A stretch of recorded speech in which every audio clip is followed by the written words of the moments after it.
On a national day of action, this is how police greeted protesters at Sri Lanka's parliament. They want the president and his brother, the Prime Minister, to resign. The country faces an economic and political crisis, and the anger that brought all sections of Sri Lankan society to the streets will not be easily swept aside. They have no solution for this economic downfall, and people are suffering. As a result of that, now people are in the street. They are struggling against this particular government. So as we youth, we struggle and we fight for the peace and we fight for the freedom. We fight for the voiceless people. This is the police line outside the Sri Lankan parliament, where protests have been taking place for more than 24 hours now. Tensions have risen through the afternoon and the police used tear gas and these water cannons to push the crowds back. That worked for a while. Many people are not ready to go yet. Away from the barricades, Colombo shut down.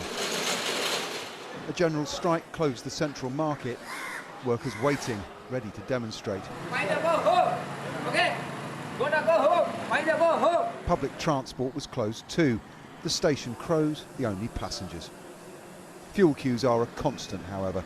Supplies of diesel and petrol, a precious commodity that the former energy minister, sacked for criticising government policy, says Sri Lanka may soon be unable to afford.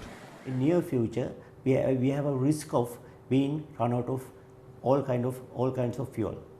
What would be the consequences for the people? Well, imagine a situation, man without blood, economy would die.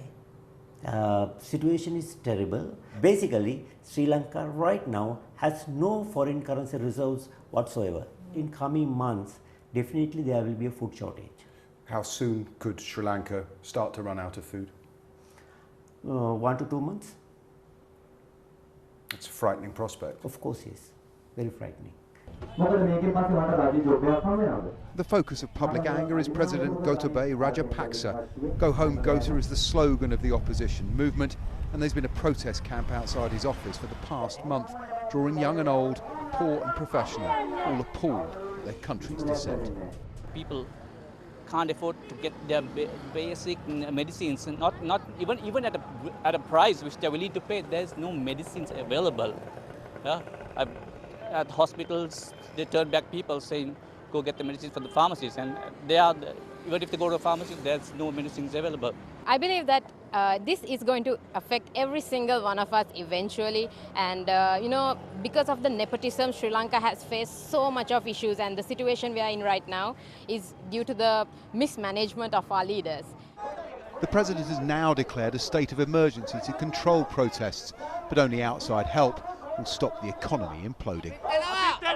Paul Kelso, Sky News in Colombo.